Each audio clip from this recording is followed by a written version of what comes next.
Nakatali na sa alpasan ang aming winner na anak ng lemon hatch na broodhen. Yan ay nanalo sa uka. Siya ang mambababa sa mga alpas na inahin. Ito naman ang mga huling inalpasan na galing dito sa bahay.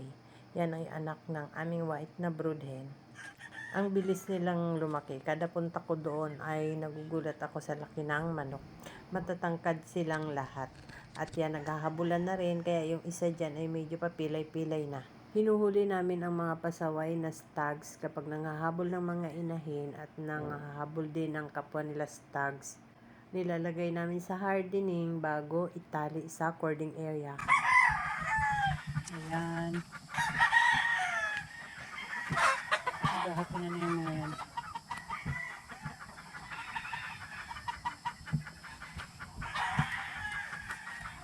Naglalabanan pa lang ang ano dito. Medyo nag-uulan ngayon dito sa amin. Buti na lang nasanay ang mga stags na sa kubo humapon. Yung mga matatandang kulit na lang ang mga nahapon sa puno.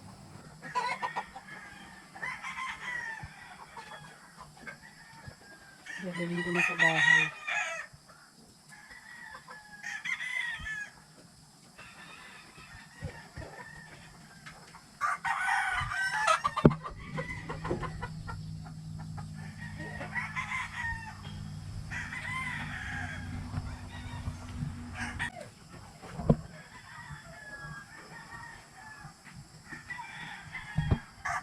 Buti din sila nag-aaponan sa ano.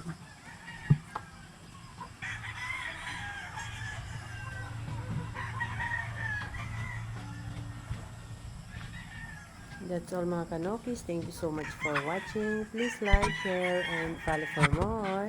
Ingat po tayong lahat. Bye!